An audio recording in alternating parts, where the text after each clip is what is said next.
everyone. This is topic 6 for Unit 5, Sharps Management. Specific learning outcomes for this topic. 1. To describe a risk assessment to minimize the use of Sharps. Number 2. Explain the safe use of needle-free or needle-safe devices. Demonstrate the safe use and safe disposal of Sharps. Okay, what are Sharps? A sharp is any item that could result in a cut or puncture wound to an individual, especially as the operator. This includes needles and hypodermic needles, syringes, scalpels, blades, including knives and saws, infusion sets used for insulin delivery, and also broken glass. The risk associated with Sharps injury could be many. Three of them here is exposure to blood-borne viruses and other pathogens. This includes HIV, hepatitis B and C, and even a very small amounts of body fluids on a sharp can actually transmit these diseases. The second one is psychological stress. The period of testing after exposure to bodily fluids from a Sharps injury can be very stressful, so it does affect one's psychological stress or psychological status. So the stress can last for several months, and because they keep thinking about would they get HIV, because after 6 months only you could probably detect if the person infected with HIV. So the psychological stress is actually quite a predominant factor when the patient or operator or dental auxiliaries having this Sharps injury. Okay, and then looking at the financial repercussions, the business could face serious financial repercussions after injury. It could be sued, and then including lost working time, investigation cost, and rehiring cost. So there's a lot of things going on here. So there will be a big financial repercussions. Looking at this graph, it shows you the activities associated with needle stick or sharp object injury. So looking at the blue bit here, which is more than half of the incidents, is actually during use. Okay, so when you're using something, for example, you are using the blades, you might cut your fingers or other people's fingers, or other things, and this could be very, very detrimental. um, Others you can see after use, before disposal. So normally when you try to remove the blades, or when you want to remove the needles from the syringe, sometimes you injured yourself, so that could be happen during here. And then also between steps of multi-step process, so sometimes you want to reuse the needle when you need to give more local anesthetics. Usually you tend to injure yourself if not used properly. Okay, so there are other situations where you can get Sharps injury too. Right, so this table showing you the blood-borne infectious agents that can spread as a result of needle stick injuries and unsafe injection practices. So you're looking here are the list of the blood-borne pathogen: HIV, Hep B and C, HDLV 1 and 2, Hep D virus, hepatitis G virus, CMV, EBV, and all the lists. So you could have considered this, when you're treating the patients. Be very careful, be very cautious, follow the guidelines, for you to avoid such event to happen. Right, these are the percentages of getting one of these disease following the needle stick injury. So as you can see from HIV, Hep C, and Hep B, not really HIV is the most prevalent, but actually hepatitis B, right? So hepatitis B is actually preventable by having immunization as a healthcare worker. So all of us need to have Hep B vaccination. However, for Hep C, we don't have vaccination yet. 3% of those can get Hep C, whereas HIV is the lowest, which is about 0.3% only. Okay.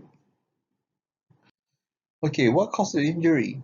So one is unsafe work practices, for example, recapping the needles, removal of phlebotomy tube holder, handpiece instrument too close with the operator. Normally dentists tend to injure themselves with the scalar tip or the burr on the handpieces. Okay, failure to dispose properly, disposal system failure, overfull containers, or needles sticking out of the containers. So these can cause the injury. Okay, let's do some risk assessment.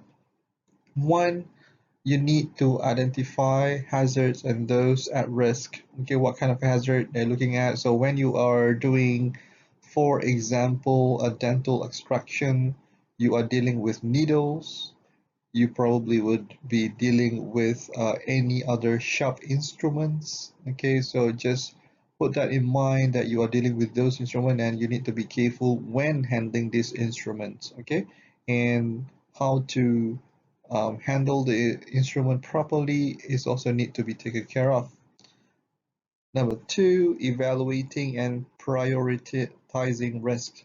All right, so look at how much risk involved when you are using that instrument or the procedure. If you could avoid it, try to avoid it as much as possible. Number three, deciding on the preventive action. How can you avoid or prevent any injury from the setup or from the procedure that you are planning to do? Okay. Number four, taking action. So you need to take action of those preventive action and also to avoid any risk. Number five, monitor and reviewing. Okay, so you need to assess every procedure that you have done in the past, whether or not you could do better in terms of that, and you could actually try to minimize every time you do the procedure. All right. Okay, so I'm just showing you some photos of the preventive measures that we have or available in the market for you to consider. On the top left here is the needle remover. So you don't have to unscrew the needle at from the syringe. You just need to drop the whole thing inside here and it will remove the needle by itself. Same thing over here.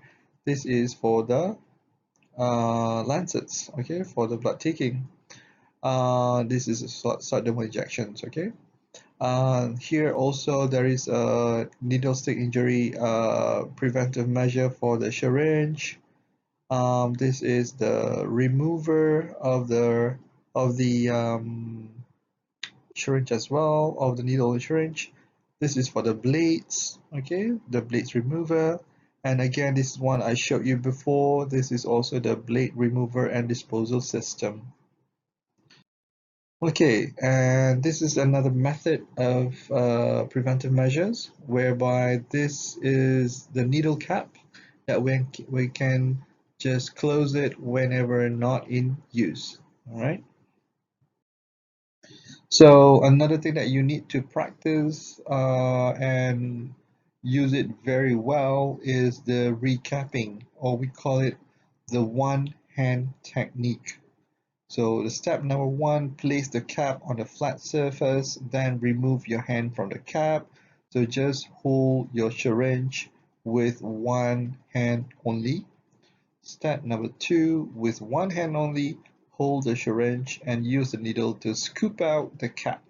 Okay, so bring the syringe, the needle to the cover and scoop it out. Step number three, when the cap covers the needle completely, use the other hand to lock it. Okay, there is a video for this. Please do watch the video. Alright, so this is the management of needle stick injury. So in the event of this happen, we need to follow a protocol. Please observe the guidelines provided by your clinic or any organization for you to follow. This is just an example of the needle stick injury management by the hospital. One is clean it, so you have to clean the injury site. For example, this one is a hand or fingers, so clean the fingers properly. Do encourage bleeding by applying gentle pressure. Okay, wash with soap and water. Do not scrub the affected area because it will do more damage. Do not suck the area to remove the blood. Right, do not suck the area to remove the blood. Number two, report it. So normally you will report it to the medical clinic or designated doctor in our facility. So for us in the UITM, we report it to the medical clinic next door, but first we need to report to your lecturer or to your supervisor, and they will take action from there. So it is very important for you to report it. And then number three, to treat it. Normally we will refer you to the medical clinic, and the doctors over there will use some risk assessment for them to know how much risk involved and also what method of treatment or preventive need to be carried out. Okay, so this one will be done by the medical staff. All right, this is another algorithm similar to the other one before, but this is more complex and more details. Okay, so I'm just showing you how they use this algorithm to treat to manage the sharp injury.